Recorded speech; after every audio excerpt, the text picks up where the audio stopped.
Hello and welcome back to Up the Villa podcast. This is the tactical debrief where we take a deep dive into Aston Villa against Chelsea. Another 0-0, so I've got experience from the last 0-0 we had. I can dissect the 0-0. So we've got loads to go through, average positions. We've got some still images. We've got some stats. We've also got the tactical pad to have a look at as well. So loads to get through. And I'm going to pick two players to have a look at their performances and how they're doing and how one could possibly improve a little bit. So some constructive criticism is good. It's good. It's healthy. I think it's good. Looking at the best in a player and trying to get the best out of a player is the best way that you can look at any player that's in a little bit of a sticky patch with form, shall we say. So stay tuned for that. But the Villa form, it's not that bad. 2 losses in 15, is it? Or something, 2 losses in 16 is not bad at all. To get a replay in an FA Cup game against Chelsea at Stamford Bridge, a team that are playing really well. They were going for 10 wins in a row at Stamford Bridge.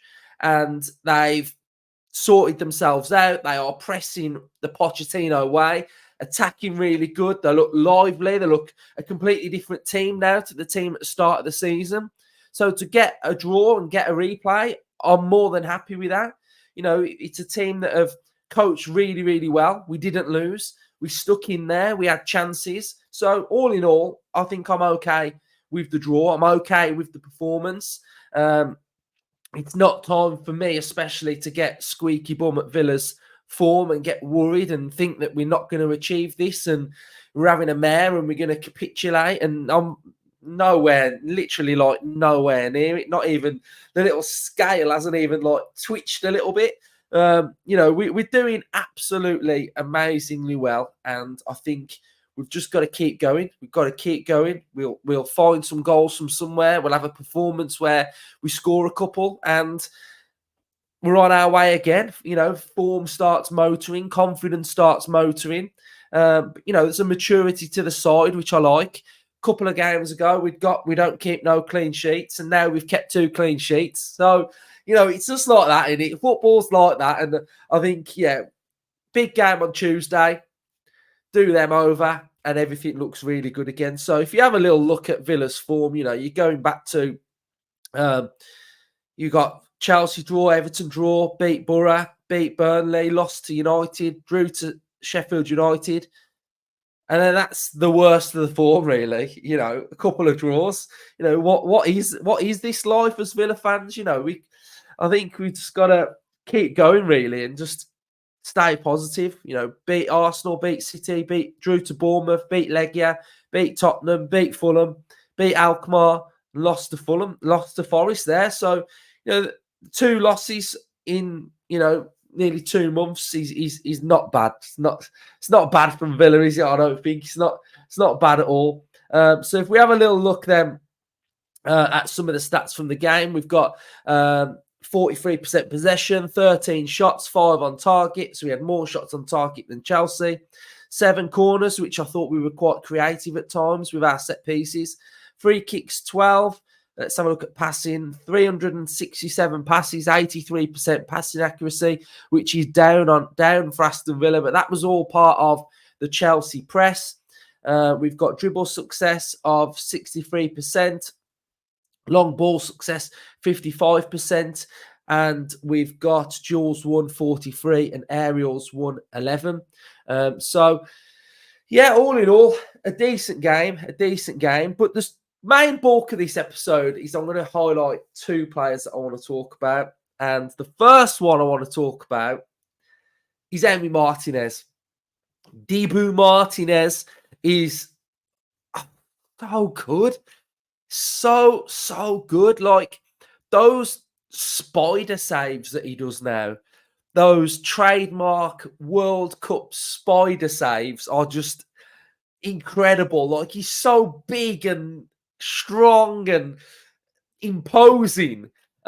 Saving with his feet from Madueke, I think it was just majestic. I absolutely love him, and I think there needs to be more talk about Martinez. He's the best goalkeeper in the Premier League. He's so clutch. He's such a clutch save goalkeeper. And I now think that he's starting to read players. And I think I don't think any keeper does that. I don't think any keeper will read a player's body position to completely make that save. But Martinez is doing that now. He's going early and he's making saves as well. His distribution is 10 times better than what it was before. That was one of his weak points, his distribution. And now that's got better. I do think at times we're going a bit too long against Chelsea. I will stick by that. The ball was coming back quite a lot. But the other thing is, sweeper keeper mode is just sweeper keeper Martinez that eats differently now as well. That is another level. He's improved that to his game, and you can see here you've got his heat map. That heat map outside the 18-yard box, coming off that line, reading it really well now, and reading it really quickly. It's absolutely brilliant. 72% passing accuracy. Was just really, really good. Long balls, he'd got 6 out of 16 accuracy. So I think that probably does back up what I was trying to say in the match reaction yesterday. But absolutely sublime. Best goalkeeper in the Premier League for me by a mile. By a mile. Like, when you need him, he makes those big saves. He makes them every time. Time and time again, he makes that save. So Martinez, absolutely fantastic for me. Next player we're going to talk about is Musa Diaby. Now, I know Musa Diaby is hot topic at the minute for his way in which he's playing in the Villa side. And I think he is absolutely fantastic. Anyone who understands football and can pick a player can see that this player can play. I do think this system is hurting his game a little bit, in the sense of he doesn't look in control of the ball as much as I think his natural game would if he was out wide. And I think he's got to learn. I think the other thing to note as well is that Unai transforms players. Unai transforms players from the players that they were. So a player arrives at Aston Villa with some good attributes, and Unai will change his game. We've seen it time and time again with Tielemans, with Bailey. So we have to stick with Bailey. But I do think one area in his game that I think doesn't help him, and I don't think this is his fault at all, it's this. The ball going long. So ball goes long up to here, up to a centre-back for Diaby to win. And this centre-back climbs over and wins that ball off Diaby. It's just not Diaby's game. He won't. Musa Diaby, with his back to goal, running this way, is not effective. He's really not effective. So we've got to find a way of that ball either sticking more with Watkins, or another way of us getting this ball into Diaby when Diaby's playing in this role where we've got Watkins, Diaby, McGinn. So I think that ball is something that I'm going to say it's not working for Diaby. And he either needs to find a way, or we either need to find a way for that ball to work a lot better. And I think that will help massively. I think this position here is a very difficult position to play, because you're asking them to play out here. You've kind of got to be everywhere, really.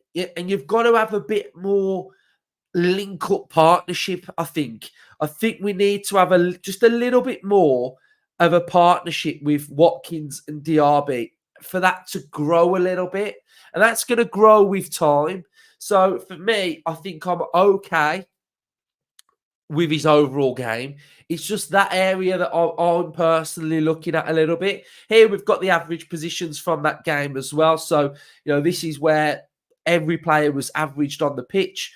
And you can see you've got Kamara in that little screening role. We've got Cash's position wasn't too far advanced. You've got Moreno's average position wasn't too advanced either. So Chelsea really did a job on our fullbacks of penning them in and not allowing Moreno to have an average position of somewhere over there. His average position is in and around there. Like we touched on in the match preview and the predicted lineup, you can see Sterling was a little bit more central.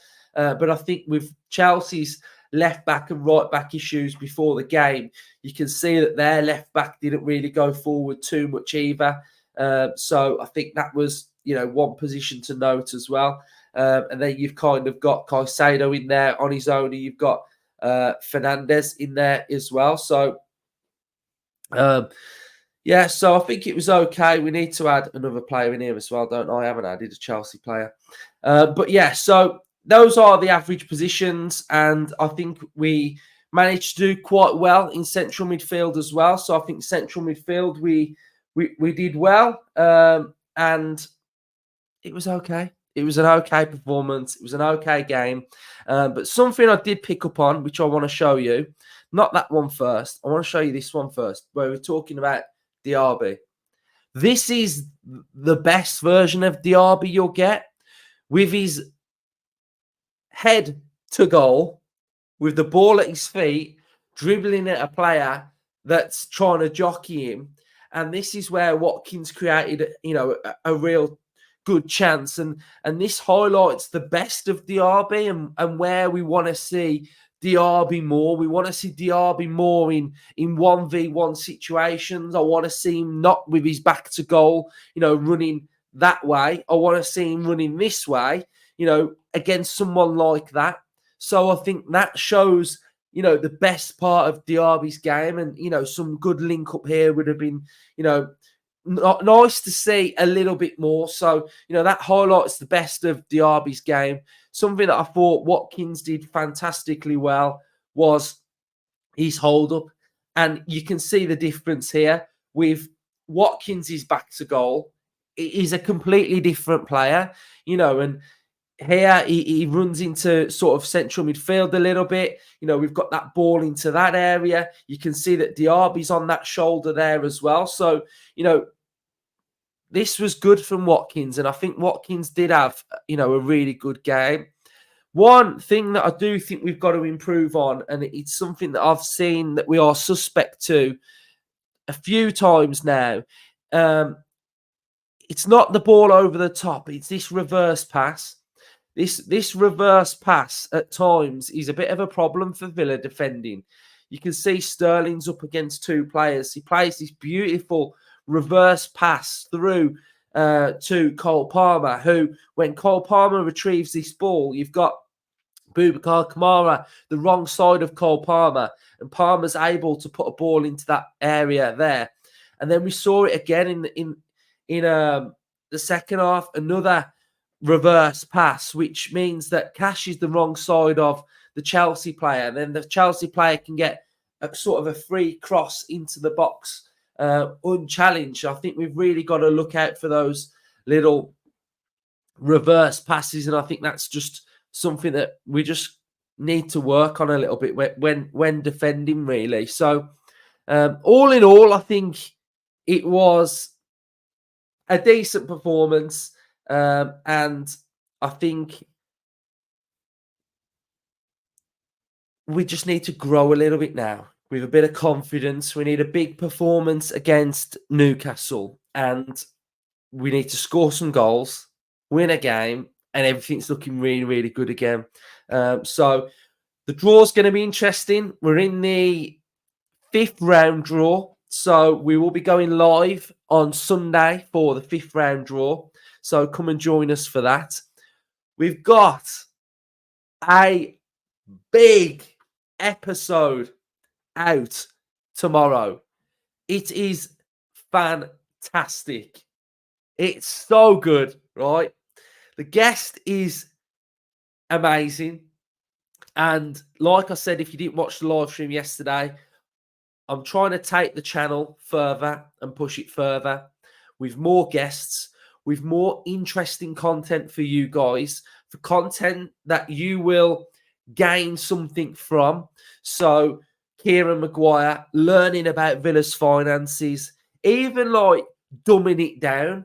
You know, I'm not saying it needs to be dumbed down, but like just explained on a really good level. So we all gain knowledge on commercial revenue, on corporate revenue, on revenue. And you know, we're football fans, and some people that watch this might just watch football and want to watch football. But to understand that offside part of the game, that might be new to people. So to get Kieran on was brilliant, and it was so great, and the episode went down really well. And then we've got another guest on tomorrow where it's completely different, and we're going to learn something, and it's really, really good. And you know, that's why I do this. I want to create good content for you. I want to create different content. I want to give you all different varieties of content of a match previews different to a predicted lineup. We've got fan cams, we've got debriefs, we've got transfer episodes. You know, every piece of our content is completely different, and I love creating it, and hopefully you guys love watching it. I'm going to put the description to Sofa Score in the link in the description of Sofa Score. You can scan this code as well on screen and download it. By doing that, it really helps the channel grow. So we've got some really good things coming this year on this channel. Like always, I'm pushing it, I'm driving it. I'm trying to get different guests on, better, just better content really. And I've got to say, right, I'm going to tease one. I've got one guest who's absolutely massive, right? Massive. And he has said he'll come on. So we're just got to bide our time, I think. So he said he's coming on. So that's good. Hopefully more guests, more different varieties of content, and you're all going to absolutely love it. So cheers everyone for supporting. Make sure you are clicking Sofa Score. And that special guest episode is out tomorrow at 11 o'clock. So stay tuned for that. Up the Villa.